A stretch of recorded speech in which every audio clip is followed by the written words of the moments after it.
Okay,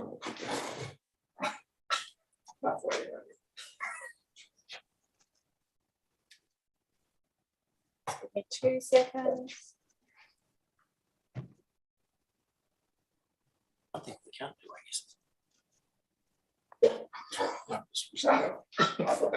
so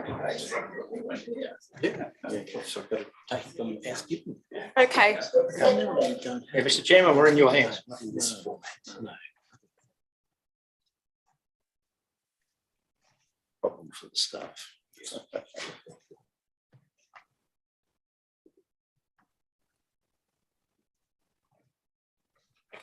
We're good to start. Right, Mr. Chairman, ready to go. Can you hear us, Peter? Yes. All okay. Okay. So, Is there an introduction that Peter, has he got a written introduction? No. yes. Well, you should start the meeting now, Peter, and introduce everybody and tell them what's going on. Sorry, you want me to do that? Yeah. Yes. Yeah. Remember, you're the chairman of the meeting, and I think in simple terms, just welcome and perhaps introduce the panel and start the hearing, Peter. Yeah. Yeah, I wasn't aware that I was chairing the meeting today, actually. I'm sorry. Okay. Okay. Congratulations. Okay. All right. Well, welcome everybody to the meeting. Our panel of 4 today is myself, acting as chair, Peter Webber, Peter Watts, John McInerney and Barry Bouffier, who are sitting around the table. And I can't see them very well from here, actually, although I'm sure you can see me. And the council staff can perhaps introduce themselves if they wish around the table.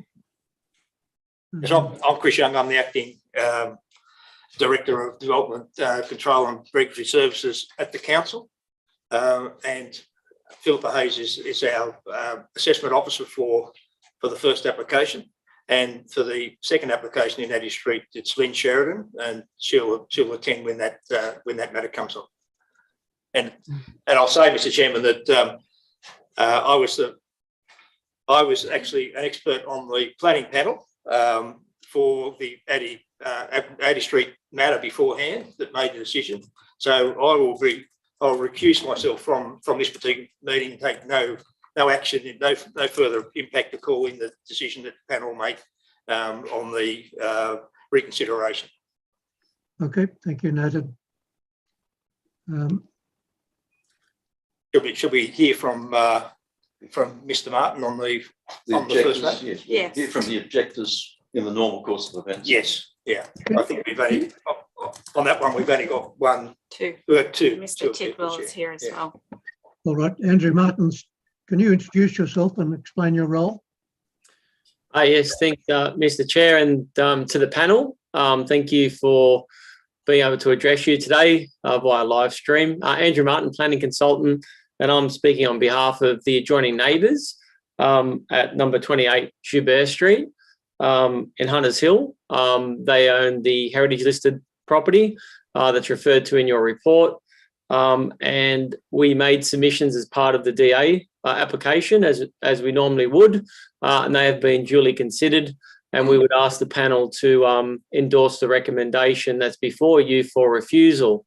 I think in a statutory sense, you've got a problem in, even if you wanted to approve it, you can't, or you could not until you had a clause 4.6 for FSR.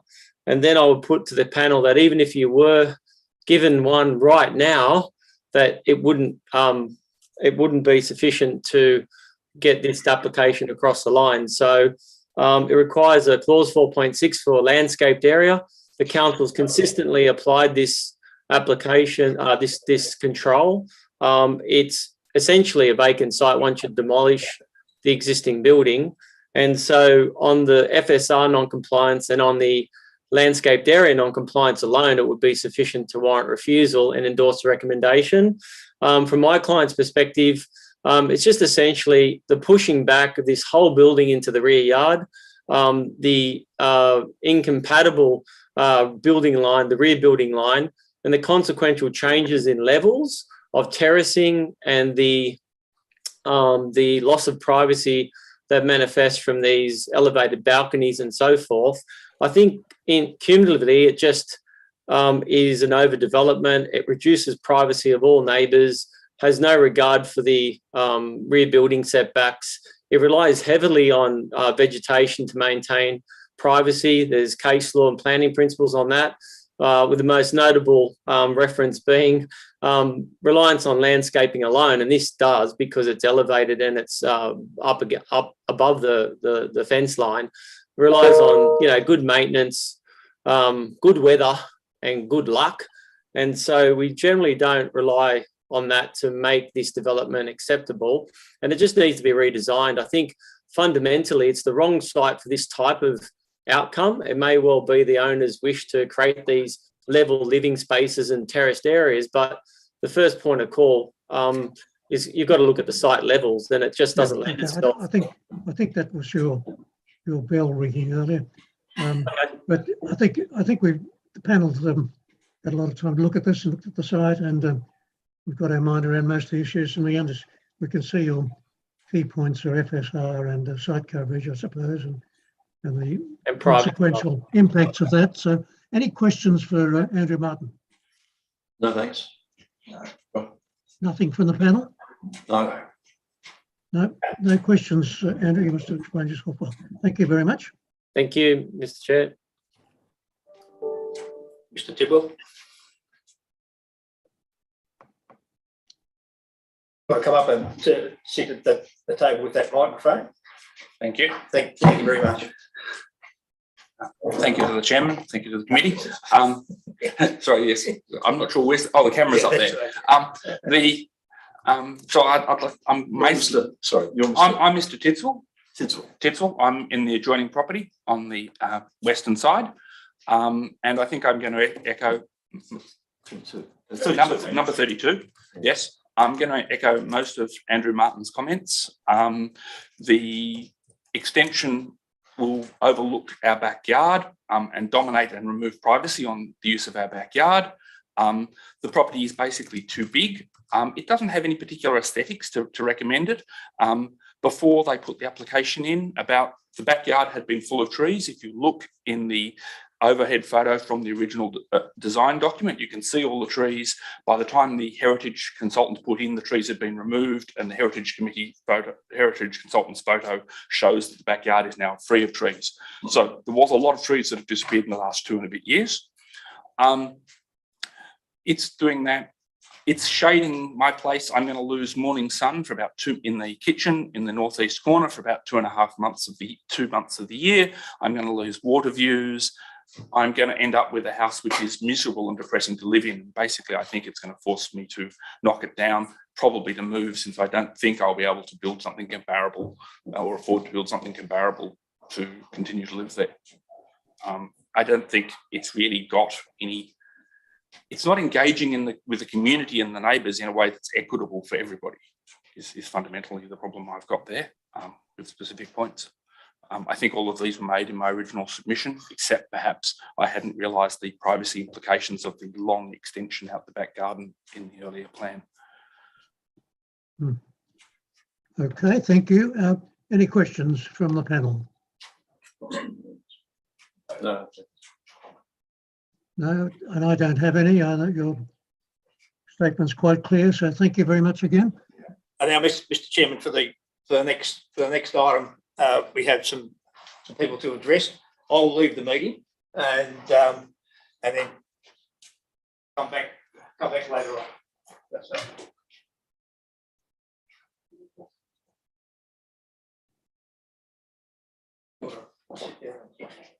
Introduce yourself.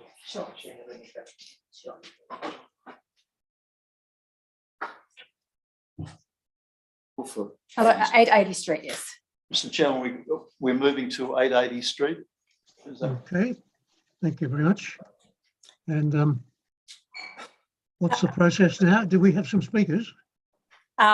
Yes, hello, my name's Judy Hadrick. I, along with Fraser and Alice McDonald, own 880 Street. I also own and live in 29 Madeline Street with my husband, and we purchased Fraser and Alice and I purchased the property 880 Street together in the hope that we would be able to change the boundary so that we could add what's called the laneway or access handle onto 29 Madeline Street, and that Fraser and Alice will be able to have a reasonable sized backyard for their own enjoyment. So as you'll probably be aware, the original finding of the council or the local planning panel was to not approve this. We've put in an extensive submission addressing the issues that were raised with us in terms of potential drainage issues, which there aren't any, has been found by the architect. The use of it as a laneway for 880 Street, which is not practical. So I think the main thing would be, did you want to say anything else, or just really whether you had any questions for us? Just to understand one thing, sorry, I didn't quite get the ownership arrangements. Yes, okay, so myself, Alice here and Fraser, we purchased 880 Street. And you're all same family? No, we're not. All right. We're friends. Yeah, okay. We have family friendship with Alice's mother, who also lives in Hutters Hill. And so it was a house that they wanted to move into Hunters Hill with the young family, and it was of benefit to them and benefit to us, as long as we can manage to get the boundary readjusted for us to be able to re-establish the original street frontage for 29 Madeline Street, which the access handle was originally part of our land, and for them to have the semi where they're now living and with a decent backyard. Yeah. So that's 3 names on the title. On the title? 880 and 2 names. On one name on 29 Madeline, and that's my husband there, John. But he lives at 29 Madeline. Just trying to get the land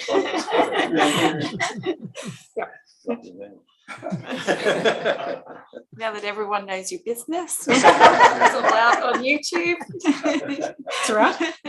Nothing to hide. No, it's all there on the land title. Yeah. Yes. Okay, I think you've made yourself very clear, and I think we all understand the reasons for the proposal. Any questions further from the panel? No, thanks. No, thank you very much again. Now, do we have any other speakers? No, that's everyone. Okay, thanks very much, sir. All right. Now, the process is now we move on to discussion of the 2 items, is it true? Yes. Do you want to close the public part of the meeting now, the chair? That's very useful for the panel. Normally, Mr. Chair, if we close the open meeting, and we will. That's my memory of what I did last time, a long time ago. But okay, we'll just wait till the members of the public. Thank you, everyone. I'll have the Thank you very minutes much. done as quickly as possible, and we'll let you know as soon as we can. Thanks very much. Thank you. Yeah, good. So I'll just stop the recording before you go on to your deliberations.